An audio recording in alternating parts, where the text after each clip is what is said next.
I want to hear about your half-term highlights. I also want to discuss all things going on in the world of education this week, as it has been a bit of a crazy week on Twitter. As always, tune in and talk it out, and I am live from London. This is the Sunday Lunch with Kalil Rouse on Teachers Talk Radio.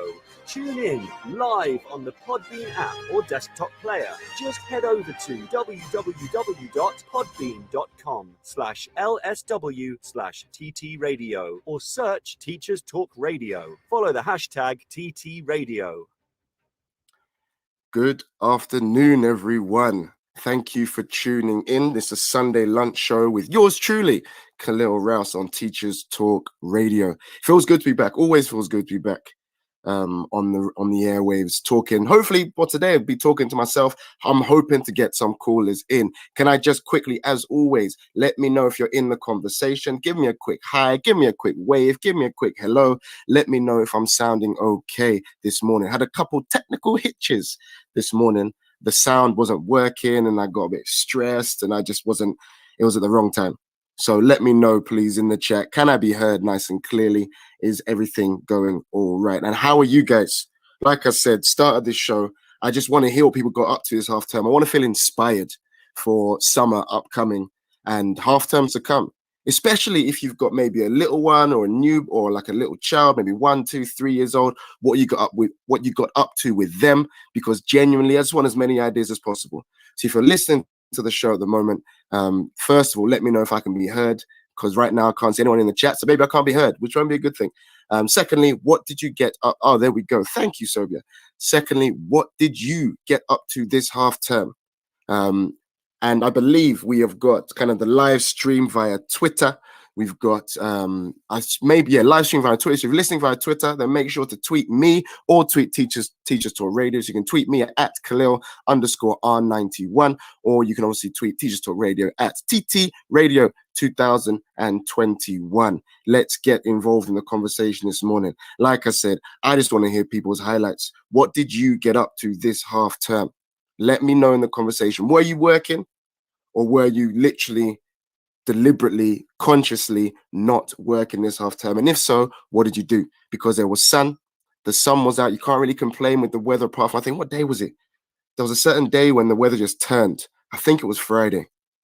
Because I'm going to start on my half term. I know you were asking and wonder what I got up to, so I will let you know. My half term was jam-packed, but I want to know about yours as well. So I'm more than happy to talk about mine, but I want to know about yours. We've got more people coming into the studio. I'll run the intro one more time, as always, for the people that missed it, just because I can. And afterwards, I want to hear. So get your fingers at the ready. If you're in the Podbean studio, get typing for me. What did you get up to this half term? Or even better, call in and we can have a little conversation.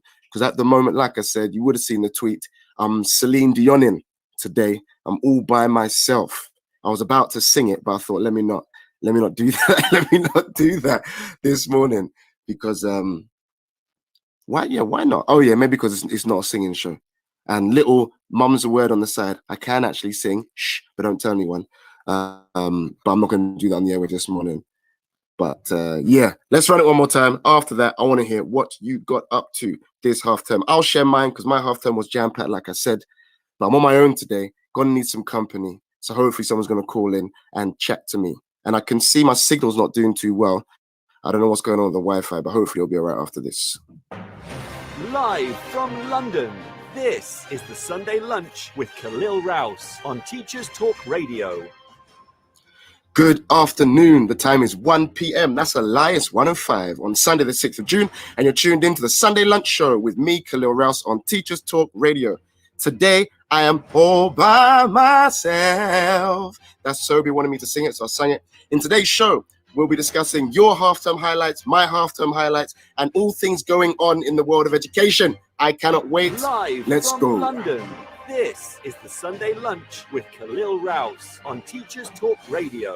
Tune in live on the Podbean app or desktop player. Just head over to www.podbean.com/LSW/TT Radio or search Teachers Talk Radio. Follow the hashtag TT Radio. Mr. Tom Rogers, do not be a hater. Do not be a hater. There's nothing wrong with that. Well, I would say good morning to everyone that's in the chat. So Sobi, good morning. One of our fellow hosts. Mal, good morning. Mr. Tom Rogers, good morning. I saw you tweet that you wanted to listen to me in the background while you're marking. I heard also vicious rumor that you left all your marking for today, mate. That's it's a sad state of affairs. Sounds like a sun fun day. Wow, a fun Sunday. A sun fun day. That's a new one. Sounds like a fun Sunday for you, Mr. Tom Rogers. Let me know how that goes throughout the show. I hope you're gonna be very productive and I won't distract you too much. So, people, half term is over. It's sad. It's a problem. Half term is pretty much over, and you know how I feel about it. That's literally how I feel about it. It's been an all right week. I saw a lot of people tweeting when it got to Wednesday that it felt like it was already over. And I hear that. I think it's because we lost. People said we lost Monday. And I kind of get why they say we lost Monday, because it was everyone had the kind of bank holiday, I guess. But yeah, it's over. Sorry, guys. We got to go back to work tomorrow. But my half term has been very eventful. I want to know about yours as well. I'm more than happy to start talking about mine. But if you're listening to me via the Podbean app, you can interact in the chat. If you're streaming via Twitter, you better get on the Podbean app. Get on the Podbean app and download it so you can actually interact with me live. My half term, what did I even do? I had an interesting one on Twitter this week. I don't know how many of you people follow me. Cheeky plug at Kalil_R91. I had an interesting one on Twitter. I sent a couple tweets out that got a lot of attention. Not as much as Tom Rogers gets on Twitter, because he's got about 40,000 followers.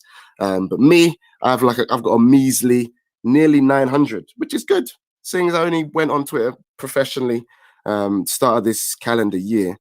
But yeah, I put a couple tweets out. The first one was a kind of a celebratory treat. What was this? That was great. I don't even know what happened there. I've missed this. Oh, I see. I was just seeing, Mal, thank you very much. I'm assuming you're talking about my singing. So either way, I put a tweet out saying how I got a promotion. Yay!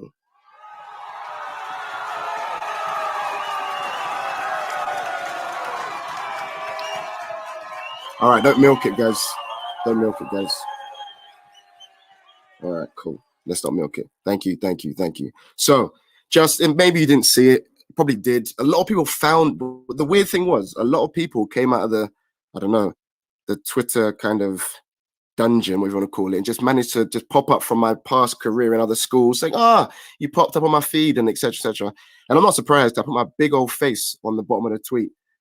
So yeah, if it got retweeted and you recognize me, you'd see it. But yeah, I got a promotion. So what that means for me is, so at the moment, if you know anything about me, I'm currently head of year in my school, and I'm also a designated safeguarding lead. But as of September, I'm just going to be, I'm not going to be head of year anymore. So hopefully there's none of my students listening, because if they are, they've just heard the sad news. I don't think they are though. I haven't announced it at school. They've got no idea. But as of September, I will no longer be a head of year. After 5 years of being a head of year, it's going to be very, very, very strange not being a head of year anymore. So I'm kind of getting promoted to the role of what they call in my school a senior teacher. So I guess it's on par with the kind of associate assistant principal, maybe, I don't know. But it's a senior teacher role, and I'll be overseeing safeguarding and well-being, giving more time to focus on safeguarding and well-being in an ever-growing school. My school is a new school. We've only got a couple of years, and we're growing every year. So thank you very much. All the celebrations in the chat, nice and greatly appreciated. So yeah, that was one thing that I announced on Twitter. I got a whole bunch of likes and stuff, which is very nice, from random strangers telling me congratulations. And I made a point to say thanks or thank you with a number of views. Or I tried to mix it up, maybe an emoji. I'll put like a strong arm emoji, maybe a kind of clap emoji, a prayer emoji saying thank you, which allegedly is apparently two people high-fiving. I've heard that. Please tell me. I've heard that recently, that it's not actually praying. It's actually two people high-fiving. That emoji, you know which one I'm talking about. That's what I've heard. I think it's a lie. It's a prayer. Either way. So I was saying thank you to everyone. And yeah, that tweet kind of went, in my kind of world of Twitter, it went a bit viral. But in the grand scheme of things, not viral at all. But got a nice number of likes from random strangers. Thank you guys. Someone said lies. Oh, man, it's not. Let me know in the chat really quickly. Do you use it as praying or high-fiving? Let me know really quickly. You know what I'm talking about. That emoji with a hand and a hand pressed together. And I'm not going to be biased, but I know what it looks like. Let me know how you use it, because I know how I use it. And there is a right answer to this. So let me know in the chat how you use it. Sober says praying. Mal says use it as thank you. Very specific. I've used it. Yeah, I get what you mean. A kind of bowing down. Thank you. I'm doing it behind the mic. I know you can imagine me doing it. I'm doing it behind the mic at the moment. But yeah, so I did that to a lot of comments. So that was one of my highlights of my half term. Let me know your highlights of the half term. That's one thing that happened for me that I announced on Twitter. What else? There was another thing I did on Twitter that got a bit of different attention. I'm not going to go into too much because if I do get sidetracked by it, it'll go on for too long. But it was about the, I tweeted about the England game. I don't know how many of you guys watched the England game. I'm not going to talk too much about football because I know it's very divisive. But I tweeted about you would have seen if you watched the game, we had the players who they took the knee before the game, both the England team and oh my word, who do we play? Was it Austria? Lordy, who do we play? My instinct says Austria. Let me know in the chat who we played. Please tell me I'm correct. I'm genuinely forgotten who we played. But yeah, they took the knee, as is kind of customary in the British game and also across other parts of the world. And all you heard from the crowd was a whole bunch of boos. And then within about kind of few seconds, you heard a lot of people clapping and cheering, overcoming the boos and everything. And then I tweeted something on the lines of the fact that people are booing the fact that people are booing players taking the knee is even more reason why we should keep doing it, is something that I tweeted. And I said, well done. I said, well done to all the people who kind of applauded to drown out the boos. Sounded non-controversial to me. Sounded like a nice thing to say. Little did I know that I was going to have a whole bunch of people. I didn't expect, you know what? I didn't even expect the tweet to go anywhere near as public as it did. No chance. But as soon as I tweeted it, it then got a whole bunch of people. Go look at it if you follow me. I haven't pinned it because I don't want to. I've muted it now. I don't know if people are still arguing with themselves. But a whole bunch of people came in my mentions, as they say, talking about, don't you worry, mate. When you wait till the crowds get bigger, you will get a whole bunch of boos more, or they'll get a lot louder, the boos and everything else. And I was on my word. And then there was a whole bunch of, I wouldn't call them racist, but they were just, mate, I don't want to go into it. But go check it out. There's a lot of food for thought in the comments. Whatever side you lean on, whether you agree with it or disagree with it, there's a lot of food for thought in those comments. Go check it out. That was also quite controversial, that one of those tweets I sent out. And then another, do you know what? There was one that I sent recently. You guys, let me know. I tweeted about it because didn't expect to make much of a dent. But I was talking about stapling functions of copiers. And for some reason, so many people just took it and ran with it and were speaking about, oh my God, apparently there are schools. This is a thing. There are schools where you have copiers, like the big copiers, and they don't staple your sheets together. And I think that's atrocious. How'd you have that in a school? And then someone was saying, yeah, I think it's because they're trying to just make you use the reprographics room. And I kind of get that. But I'm not a fan of like all the budget stuff. I don't know much about school budgets and how much this all costs. I remember hearing a lot of my old school about it's all about cost and cost and cost. I never really understood it. If someone can explain in the chat the difference in costing for using the reprographics room compared to having the same photocopier elsewhere in school. Let me know what is going on. Please let me know in the chat what the situation is with photocopying. Sounds like a strange situation, but I just assume that everyone in their school has big old photocopiers in positions in school. But I'm hearing on the grapevine that some schools don't have that. Maybe they only have the little printers, the little HP desktop printers, which I can imagine is probably a bit more expensive than using the big reprographics ones. But as far as I was concerned, I thought everyone just had the big reprographics printers, and then you could either go to, if you wanted a big bulk job, you'd send it through to the person working in reprographics, or if you wanted to just print off some stuff for your class, you could use, I don't know, the one in your department. Let me know in the chat what it's like, because clearly I'm ignorant about all things related to photocopying in schools. But a lot of people responded to that tweet as well, talking about it. And again, so let me know, like I was saying, thank you for everyone that's joining. I've seen some more people join. Give me a wave if you can hear me. As always, call in and let me know how your half term has been. So like I was saying, what we're talking about today is, I just want to know what you got up to this half term. At the moment, no one's told me, which is pretty rude if I'm honest. I've asked the question and no one's told me anything, which means I'm just going to tell you about my half term, which isn't a problem. But I just want to know what you got up to this half term. What did you do? Even if you're not a teacher, what did you get up to? What did you get up to this last week in the sun? Because I feel like it was a week where most people started to become a bit more social. I feel like I became a bit more social. It felt, inverted commas, a bit more normal. I know I was outdoors most of the time, and there were well ventilated rooms, and I still wasn't hugging people. I was still giving the spud, or the what people call is the fist bump, but I call it a spud, or the elbow and all that kind of stuff. But it felt a bit more social, and I was just getting back to grips with just, I don't know, just being with friends and stuff. It felt nearly normal this half term. So let me know what it was like. There was sun was shining. Oh wow. Fod3 says no half term, but currently in Sorrento and it's lush. Fod3, where is Sorrento, please? This is my geographical ignorance on show at the moment. Don't think I've even heard of it. Let me Google it. Where is Sorrento, please? Let me know. Because I've got no idea. But lush, it sounds like, I'm looking outside. We've got overcast skies. I think our sun is done for now, guys. Oh, it's in Italy. Interesting. I'm jealous because we've had our stint of sun, and I think we're going down to a kind of overcast period now. I don't know what the weather forecast is for the rest of the week, but you know this England can't handle sun for more than a couple of days without it turning to rain. I'm jealous. Italy, excellent. Mal CPD has said, when we became a multi-academy trust, they got rid of all the photocopiers except the one at the main reception. Everything had to go through reception. That is crazy. That is, as in that means I wouldn't even use worksheets in that situation. I don't think it's worth it. I think it would all be led from the board. If I had to, I worked in school where you had to do the same, where they wanted you to put it all through reprographics, but I kind of didn't. And a lot of people didn't. We had a printer in our office, in our kind of mass workspace.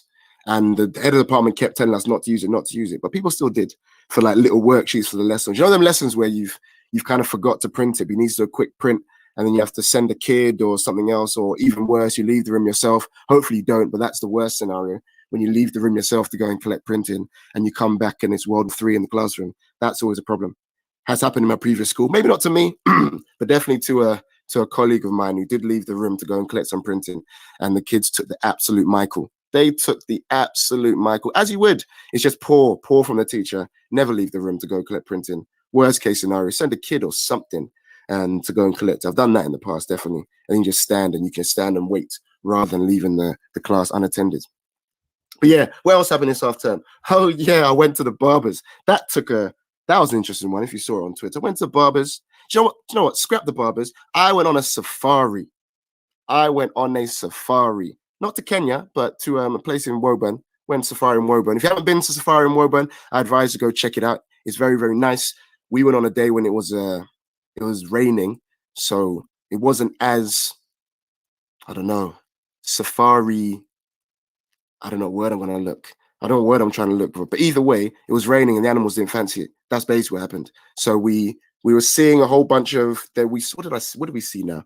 We saw rhinos. That's the first time in my life I've ever seen a rhino up close. Never seen a rhino in my life. It was all those animals that you only see on films, and you only see in you only see them in movies and on the kind of nature and wildlife shows. So I saw rhinos, saw Melman, so the giraffe from Madagascar, who my partner told me the name was Spellman, which is a lie. His name is Melman. So we saw Melman. We also saw Marties. We saw some zebras. That's the first time I've ever seen a zebra, I think.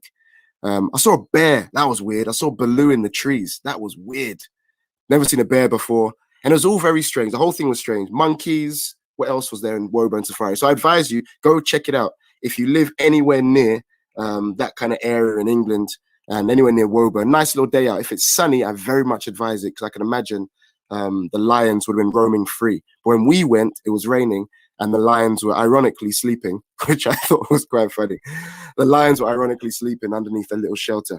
So that was Woburn Safari Park. I'm definitely missing out some animals. I think I saw a wolf in the distance, some antelope and everything else. But either way, first safari I've ever been on, and I do recommend it. I hope you go on a day when it's more sunny. So that is my half term. I've definitely missed out some stuff. The best thing about my half term as well is this morning, my son's not here. He's at my partner's parents' house. We had a lion for the first time in I don't know how long. That shouldn't even be a highlight, but it is. No disrespect to my little one, but he wakes up very early and he's very impatient. So he gave us, now he's at my partner's parents' house, so we managed to have a lion. Any parents in the room, I think you understand the value of a lion these days, because they're few and far between.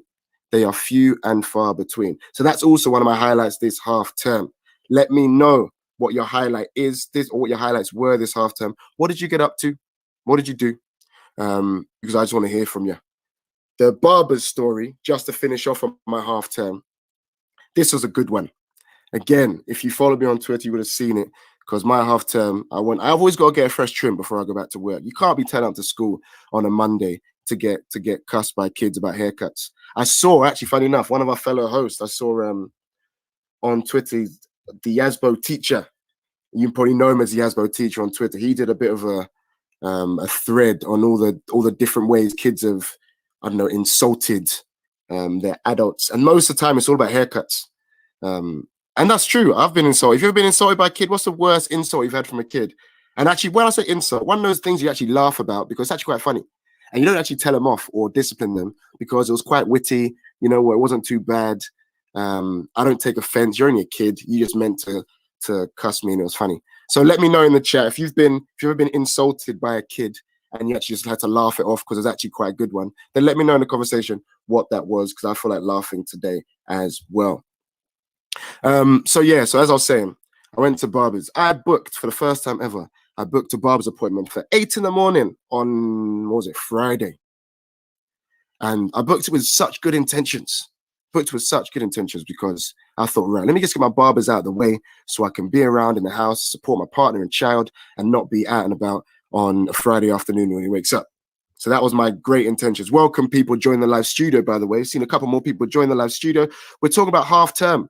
If you're a teacher or maybe you're a non-teacher, what did you get up to this half term? I'll put it back in the chat so you can hear it. If you're listening via Twitter, just a little break. If you're listening via Twitter, get on the Podbean app and let me know how your half term was. Let's share some positivity this Sunday lunchtime.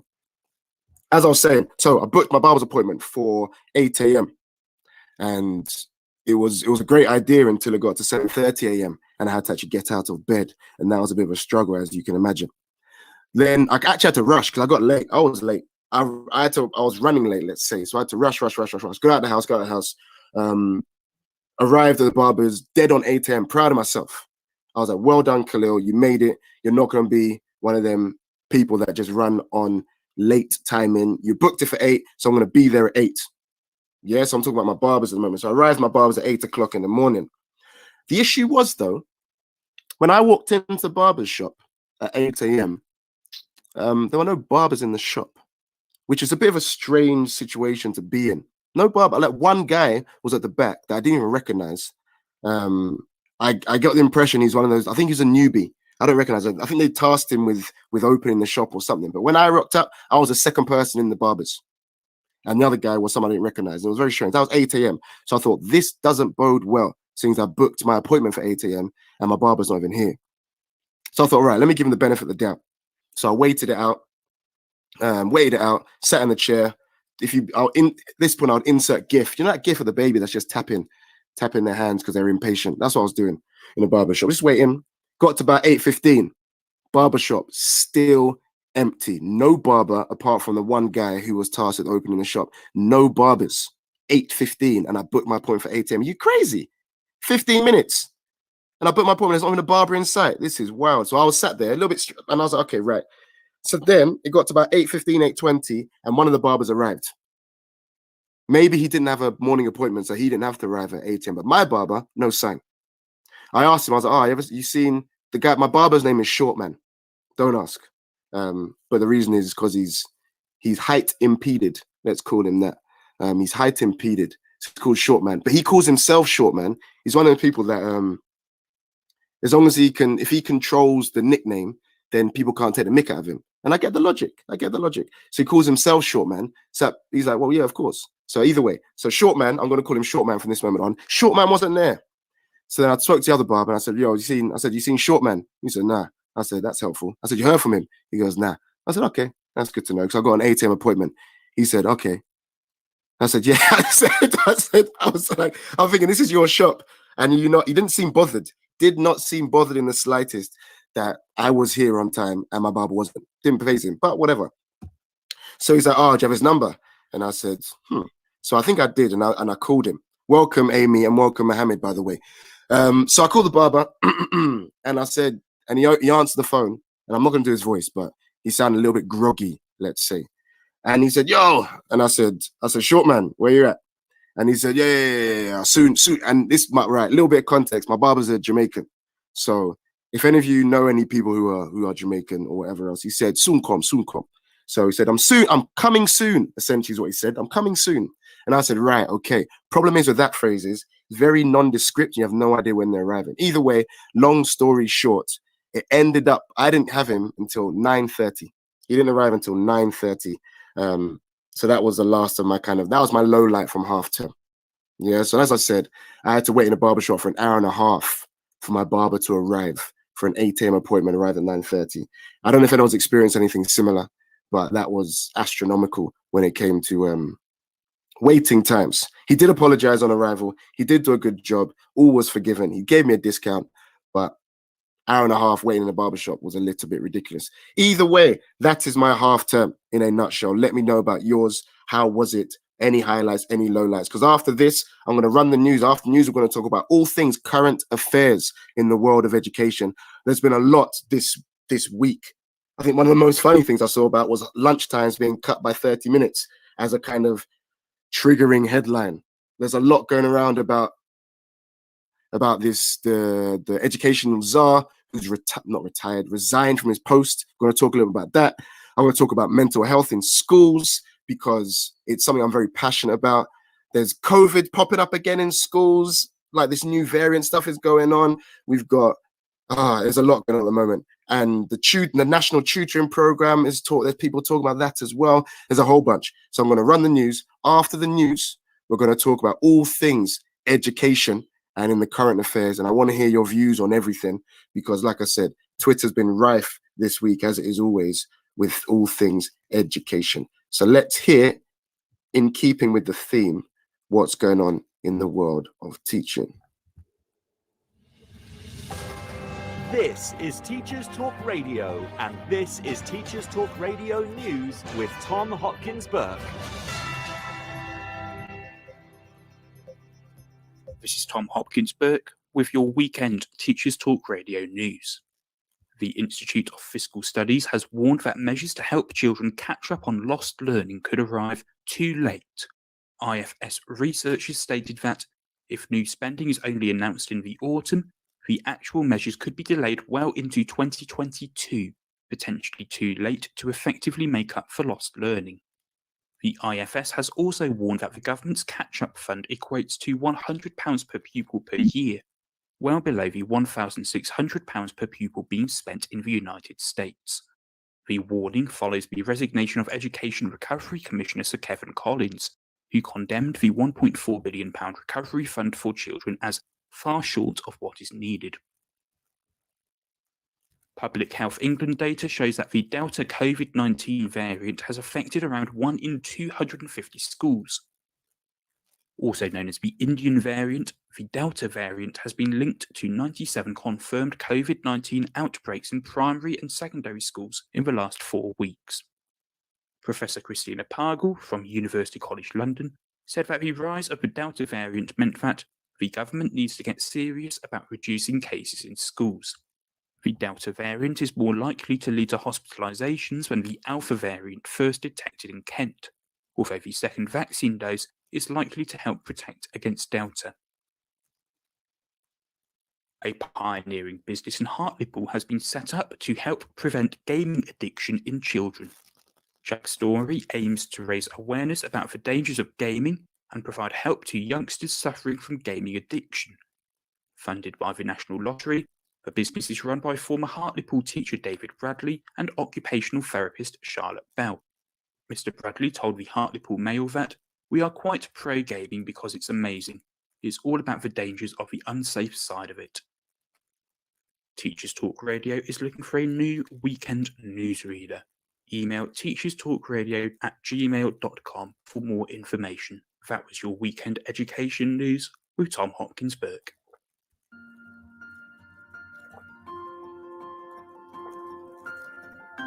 Introducing Amanda Davey, Amanda is one of the first specialist teacher assessors for dyscalculia in the UK and offers dyscalculia tutoring and bespoke training for schools. With 26 years of teaching and tutoring experience in the UK, Amanda offers specialist online tuition focused on building confidence and developing skills. Amanda also offers online and face-to-face training on dyscalculia for educators, informing practitioners as to how to identify children that may have dyscalculia and how to support them in class. Find out more about Amanda and what she can offer you at www.amanda-davy-dyscalculia.co.uk.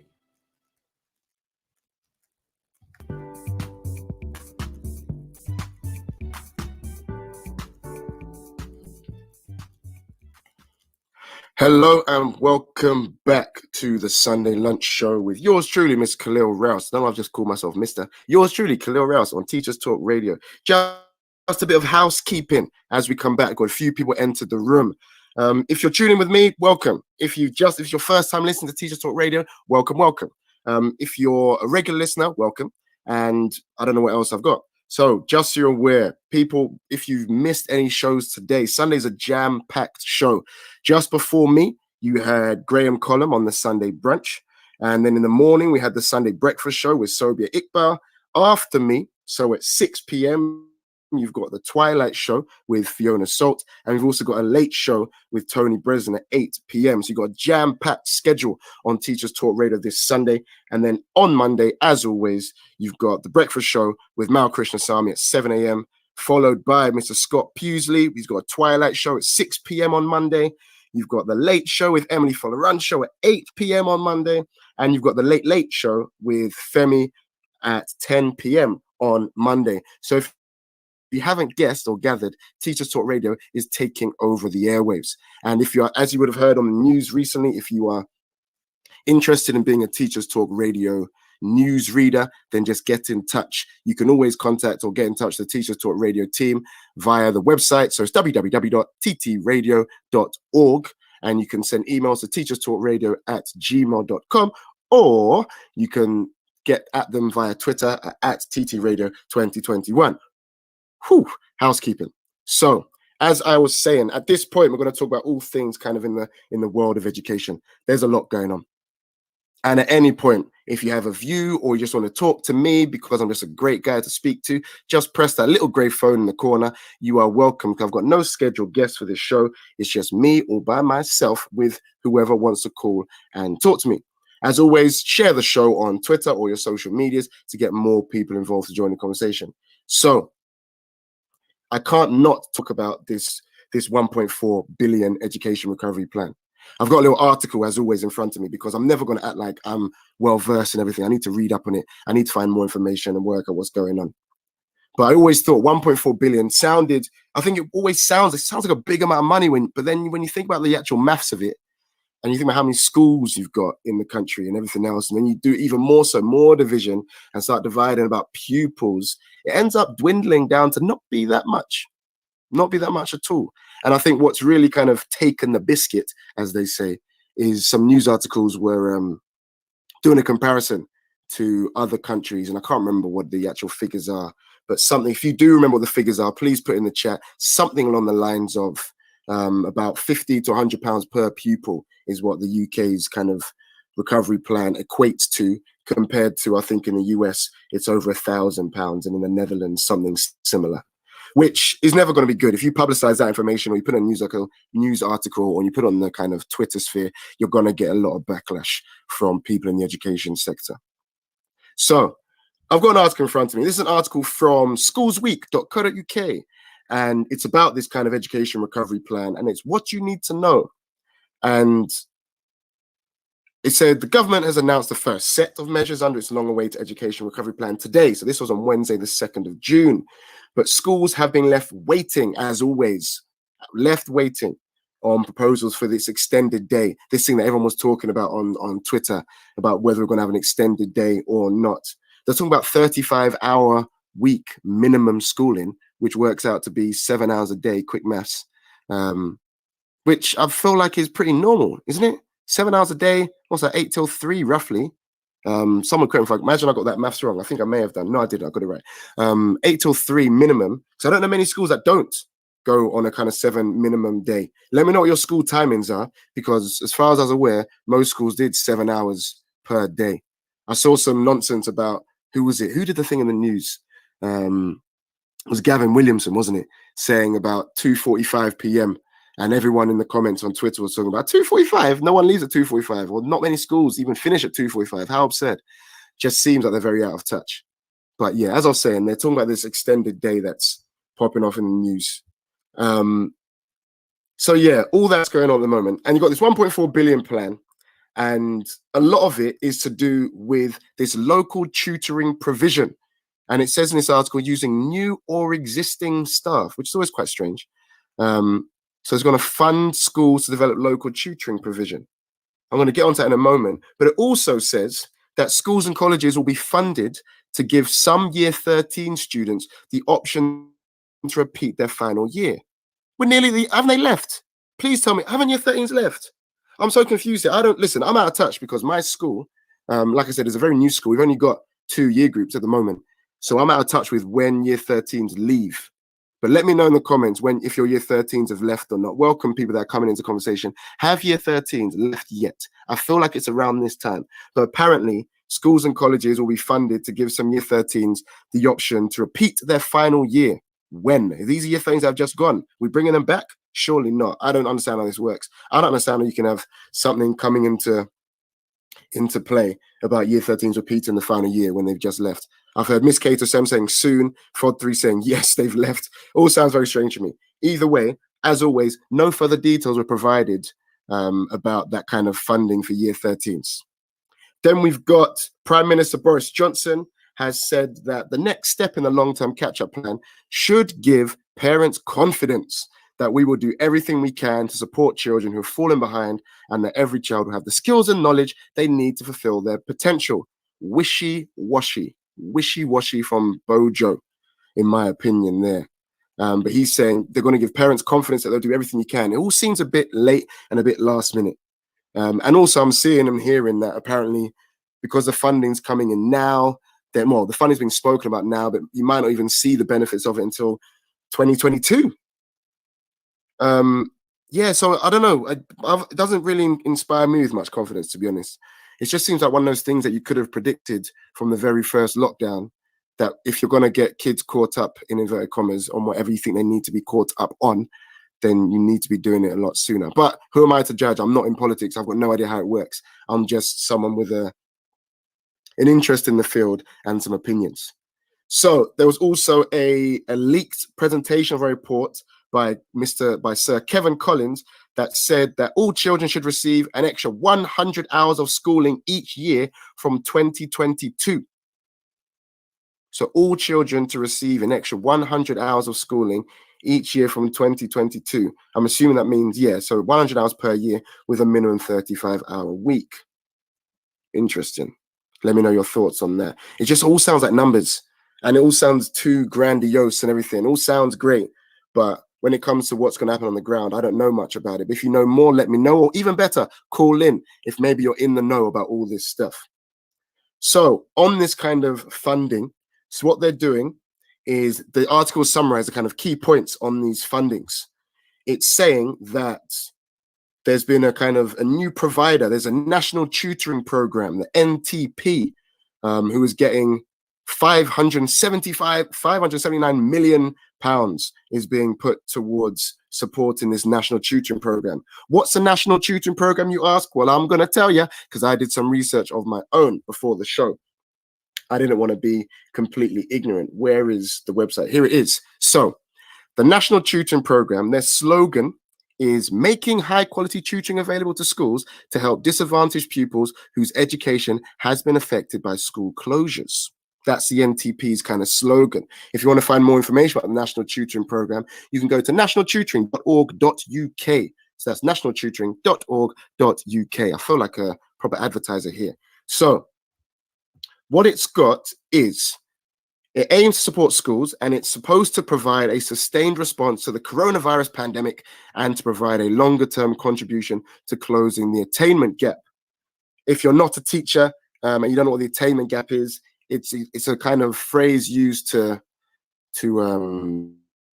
characterize the fact that you have, depending on your kind of economic background, there is data that says there is a gap between the attainment of people from a disadvantaged background compared to those that are not from a, inverted commas, disadvantaged background. That's the attainment gap. So this national tutoring program has been kind of created to try and close this attainment gap. And sorry to be cynical, but this attainment gap has existed for decades. Let me not, like, it's been there. And always, every school I've worked at, and of course they need to say they're trying to do it, but it's always about, I've always had a cynical view on this, if I'm honest. Closing the gap, of course, would be great, because then you want as many kids as possible achieving a good standard of kind of results in education, regardless of their economic status. I agree with that. But then I always found, let's say the gap was, I don't know, the gap was fixed, but then the next year, every student did better than the previous.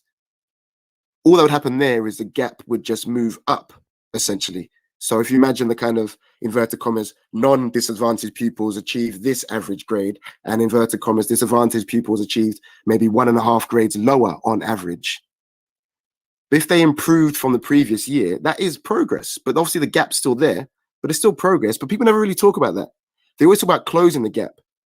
And the only way to close the gap, if you think about it logically, is either you've got to get the disadvantaged pupils to start making rapid progress, but at the same time, the advantaged pupils or the non-disadvantaged pupils can't make as much progress.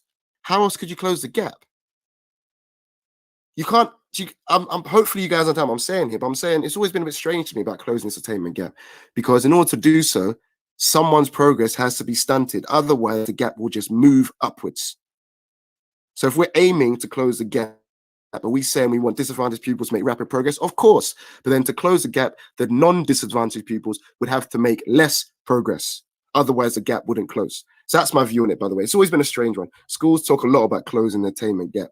And the only way you could do that is if one group has stunted progress, and it would only have to be the non-disadvantaged pupils having some, like, below average progress, so that people can catch up.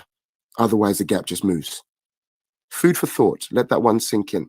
Either way, so this NTP is, so they're going to have, apparently they're going to have some sort of like NTP tuition partners where schools will be able to access subsidized high quality tuition from an approved list of providers. And you're going to have the Education Endowment Foundation will be leading the delivery of this part of the program, has been provided with £80 million from the DFE to fund an activity from 2020 to 2021. So maybe they've already done some work. If anyone's done any work with the NTP, let me know in the chat, because I have not. So it'll be interesting to know if anyone's worked with the NTP up to now. If you've got any kind of NTP tutors in your school, let me know, or call in, even better, and let me know. Thank you to those that are in the studio at the moment. We're currently talking about current affairs, all things related to funding and the catch-up fund, and currently the national tutoring program as well. So what's also going to happen in this NTP, just so you're aware, I'm giving you kind of knowledge here, is the NTP is going to have some academic mentors, and these will be trained graduates who are going to be employed by schools in the most disadvantaged areas to provide intensive support to their pupils. And unsurprisingly, Teach First will be supporting the recruitment, training, and placement of the kind of first cohort of academic mentors, and have been given £6.4 million to fund this work. And the salaries of the academic mentors will be funded by the government. So that gives a bit more insight. So apparently, according to this, the government's going to be funding the salaries of academic mentors who are going to therefore be employed by schools or work with schools to then go in there and provide intensive support to pupils that need it. So I do want to ask what it look like. Again, I've got a lot of my own opinions on kind of external tutors and everything else. Welcome. Seeing a lot of people coming into the studio. We're talking about academic mentors in schools. Call in at any point. Join the conversation. If you're tired of hearing my voice, why not put yours on the airwaves instead? And you can call in and have a little conversation about all things related to this catch-up fund. So these academic mentors, I imagine, are supposed to come in, being signed by the school. I'm assuming the school would then create a list of pupils who they believe would benefit from more intensive support to help the inverted commas catch up. It's an interesting one. That needs to be very, I think it has uses and it can be useful, but it needs to be very tailored. If you're going to get pupils to catch up in inverted commas, you can't just arrive with your textbooks and start from wherever you want. You need to the only way catch up works or kind of tutoring works is you need to identify the gaps to start with. So I'm never going to be running this myself, but you can't just say, right, we're going to give you all these kind of NTP mentors. Here you go. Here's 5 academic mentors for you. We've funded their salaries. Off you go. We're making a difference to young people's lives. Let's close the gap, guys. Nonsense. It needs to be well thought through. So you need to have a focus, and you need to. I don't know if you're going to focus on just English and maths. I don't know, but it's about identifying gaps. But there are pupils that have been behind before the pandemic who are maybe even further behind now. The kind of thing that I'd be doing if I were running this is you have to assess at the beginning. There's no point doing tutoring of a pupil or pupils if you haven't assessed them at the beginning. So there needs to be some sort of, I don't know whether you're going to focus on English and maths. You need to give them an English assessment, maths assessment. I'm not saying it needs to be like a GCSE paper or anything, but it needs to be something where you can identify strengths and weaknesses or strengths and areas of improvement, and then you can actually start plugging the gaps. But then you obviously need to know whether these are things that have been taught yet or haven't been taught yet as well. Obviously, that's another issue. Then it can be tailored. But don't just arrive in school thinking you're going to change the world with some textbooks and some worksheets, because they ain't going to work. Each school has different needs. And some pupils, like I said, some pupils have done well with remote learning and maybe aren't as inverted commas behind as the government would lead you to believe. But that's my opinion on tutoring. If you're listening, if you know anything about tutoring, if they're coming into your school and they're not assessing the pupils first, then they've not done their job correctly, in my opinion. Need to assess them first. Either way, that's the national tutoring program. They're getting a lot of money from the government and in the catch-up package and some other stuff to help pupils, inverted commas, catch up. That's the first part of the plan. Then this article goes on, it talks about this longer school day, the dreaded longer school day. And it's saying, review to report later this year. So when are we going to, I don't know when we're going to know. I don't know if we're going to find out before September if we're lucky. I've got no idea. My school already finishes at 4. So there's no way they're making my school day any longer. I know some schools don't finish at 4. A lot of schools finish. I think on average, let me know. Hello, the Dark Bear. Hello. Thank you for interacting in the chat, the Dark Bear. Nice to see you. Please call in. Feel free. Join the conversation. We're talking about the catch-up fund and what the plans are at the moment. So longer school day was talking about, and then there was an article where a bit of a triggering article headline from, I think it was the Independent, that said something on the lines of lunchtimes could be cut by half an hour to allow for the longer school day. And the comments were hilarious because some schools, let me know if you're one of these schools, but there are some schools in the country that already have a 35-minute lunch or a 40-minute lunch, which therefore means if this article were ever true, which I'm sure it's not, I think it's just a bit of clickbait, I'm assuming. 10 minutes, I saw a tweet saying something like, right, we're going to get all 1,400 people to get their lunch within 10 minutes. Let's go. It's not going to work. But shorten lunch in order to allow for more learning time is one of the alleged plans. Oh, thank you very much. Listen, you do politics, the Dark Bear. I'm talking about politics right now, the Dark Bear, because everything at the moment is all politics related to education. Education and politics are one and the same at the moment. We're intertwined, inextricably linked, as they say, because they're everything. We're being governed by people that have not been in education that much. Oh, look at that. The Dark Bear is given into peer pressure.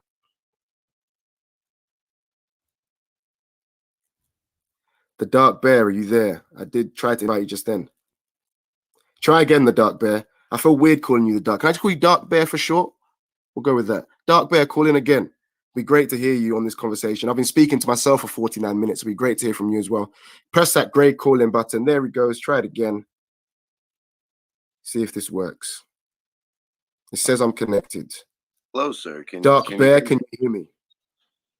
Indeed, you're coming through loud and clear. How about myself? Oh, you are very loud and clear. I'm noticing an accent there, Dark Bear. Do I have to keep calling you Dark Bear? Because it sounds weird calling you Dark Bear, Dark Bear. Some people prefer to call me DB. I accept DB as well. You accept DB, so we're not good. We have no government names on the airwaves today, no? I do anonymity. Right, DB. We'll go for DB. DB, you said you've got. Do you say what you said? You interested, or do you work in politics? I do a political show here on Podbean and cover a lot of politics. I enjoy the realm, so to speak. Nice. So I'm noticing an accent. Where are you from in the globe? I am from America, down in the southern part of the country. Ah, nice. More specifically, because America's a big place, or is that part of your anonymity, DB? That's part of my anonymity. I used to give out my information a little bit more freely, but it seems like with the political realm, people have lost their minds. Yeah. I had a guy show up to my house about a year ago because of political opinion with a gun. So no way. I give out my information a lot less nowadays. Do you know what, mate? I don't blame you. If that's the thing with this platform, isn't it? Because anything you say, people disagree with anything. It doesn't matter. You can have the most. You can make the most mundane point, and I guarantee there'll be someone who will either consciously and actually genuinely disagree, or just use an excuse to disagree just because they want to entertain themselves. And that's the power of this social media stuff at the moment. So, what is going on in America at the moment, politics-wise and education? What's the situation with education in America? Do you know much? I do. Our education has fallen behind deeply to a point that we are more or less just pumping out a bunch of dummies instead of a bunch of critical thinking people who can look at a fire and decide it's hot, not to put their hand in it to find out. I mean, that's sad to say, and I love my country. Don't get me wrong, but our education system has fallen behind dramatically. And now, as far as the political realm goes, I mean, it's so bad, the gaslighting and the pushing of propaganda here in America. I'm not. It sounds like you're from, if I may guess, the UK or the UK, else? London. Yeah, the UK. Yeah. I've got some friends over in the UK, and they tell me they follow American politics basically because it's like a bell. Whatever strikes in America is going to reverberate around the world eventually, is what they tell me. And it with the political atmosphere the way it is right now, it just makes me really nervous because it's rare that you see people do what we refer to as actual research nowadays, and it's more common for you to see them just flip on a mainstream media news, which is going to bend the story to fit their agenda instead of giving you the truth. You know what I mean? Yeah. So what's the government? What's the government been saying? So I don't follow. Listen, I'm not gonna act like I follow American politics very closely. What have they been saying is their plan to inverted commas catch up? Have they been talking about catching up students as well? Has that been the kind of the message? They haven't even brought it up, catching students up over the last year from the Kofufu, pandemic. They haven't discussed catch up at all. We're doing good right now just to get our kids back into school and get them learning again. I mean, let alone, it's kind of ironic you brought that up because I didn't even think about that. To play catch up, they're going to have to do something, to make these kids back to where they need to be, and where they need to be is already behind compared to places like China and Japan. Their school systems are just, awesome. But to be fair, China is a communistic country. So, really it's learn or die. So, yeah. So as I was saying, so they're not talking about it at all. So as far as you're concerned, so what was the situation? There was remote, and again, so there was a period of remote learning in the US. Was that, how long did that go on for, roughly? Depending on what state you were on, it's went on basically for almost an entire year, and it's still going on depending on where you live in the United States. Okay, so there are some places in the US that are still doing remote learning. Yeah, and what's sad is it's even proven that it's not as efficient as in-person learning. Yeah. No, well, that's the thing. We know, everyone knows it's not hard to. The stats are there. We know it's not going to be as powerful as in person. And I guess, I don't know. I'd wonder how rife COVID is still out there. I don't hear much about US cases. I used to do a lot of reading into US case numbers. Obviously, they're astronomical, but that's just because the population size is vast. But do you feel like people are, with regards to like COVID and everything, you feel like people are still taking it as seriously, or do you feel like people are Well, becoming a bit complacent? with COVID, more and more the research that I do, the more and more I find out that I think that the entire world has been had. And that's my personal opinion. And I know there's a lot of people that have a lot of static about it, and that's okay. They can. I understand it's a fearful topic. Nobody wants to think, oh God, I can walk out of my house and catch the boogeyman flu and flop over dead like a fish. It's a terrifying thought. But the more research you do into it, the more you find out that a lot of the numbers, as far as the death count, were propaganda. They were pushed by propaganda, and they were false. They were Interesting. deeply dramatized in order to push a fearful propaganda. And the more, I don't know if you follow Dr. Fauci. I've never heard of him. No. Okay. So Dr. Fauci over here in America, he's like our American gulag, I guess would be a good way of describing him. He's like the medical guru that everyone's looking at for some reason. However, ironically, they just released a whole bunch of like 3,000 and some change emails of Fauci's during the pandemic. And he was the one telling America, this is what we need to do. This is the proper thing, blah, blah, blah. Well, come to find out, his name is in the credits at the Wuhan lab. And he's been thanked by several people from the Wuhan lab for supplying the funding for studying gain of function on viruses. Okay. So, I've just seen. Yeah, no. Listen, Mal CPD is giving some. Listen, Mal, you've got a lot too much wisdom for me. So Mal CPD is one of our fellow hosts on Teach Talk Radio. She's enlightened me that Dr. Fauci is like the Chris Whitty in the UK. I'm assuming you just mean Mal in terms of title as opposed to reputation. So you're saying Dr. Fauci is that doctor renowned for being a reliable source of information in the US? Well, yeah, that's what he's known for, but he doesn't. Like he's a lying, dirty rat. I mean, in your opinion. Yeah, in my opinion, in my opinion, because I have to say that because people get all twisted up and they get mad and stuff. And I think I don't think it's a matter that we differ in an opinion as much as we differ in how much information we have access to. Okay.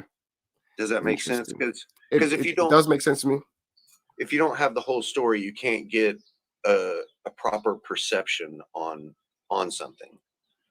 If that makes sense. That's the thing with everything in this day and age, because everything's so accessible, but everything's also not accessible at the same time. People's opinions are shaped on half stories in every situation. That is.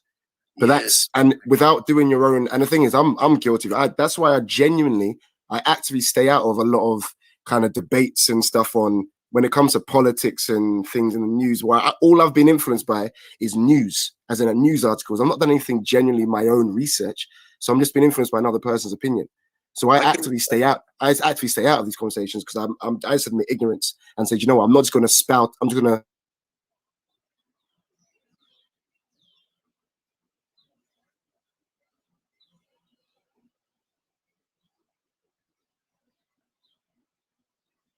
Are you still there, brother?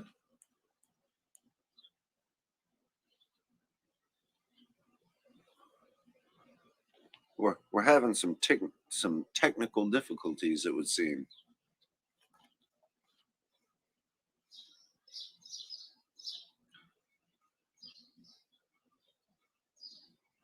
Okay, so I guess I'll step in here for our friend until he returns with his mic.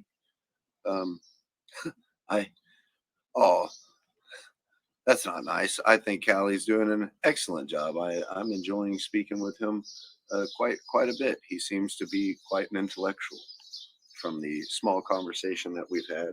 I'm just now meeting this particular podcast host. Seems like a rather nice fella. I'm enjoying the conversation.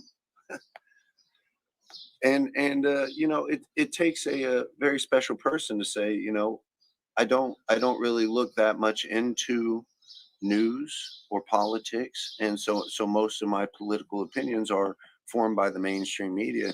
You know, I know a lot of people that can't admit that very simplistic fact about their life, that they just don't have the time to look through, you know, a 4-hour congressional debate to see who's telling the truth and who's telling a fib. You know, I see that you guys talk a lot about teacher stuff here in this channel, and I think education is one of the most important things, not just in America but worldwide, because the more educated we can become as a species, the better off we are. We can better one another and raise each other up to better heights. You know, at one point in time, we all kind of understood we choose to do hard things because they're hard. You know, we didn't pray for easier lives, we prayed for stronger people. And I think that the world has taken a shift in that dynamic, in which they think that the world should be an easier place to live in, and we should not have to strive as hard to survive it. I was not ready to step up and talk on a show by myself. I'll just hold down the fort the best I absolutely can until our friend returns, ladies and gentlemen. Hopefully he's just having a little technical difficulties with his mic, I would hope.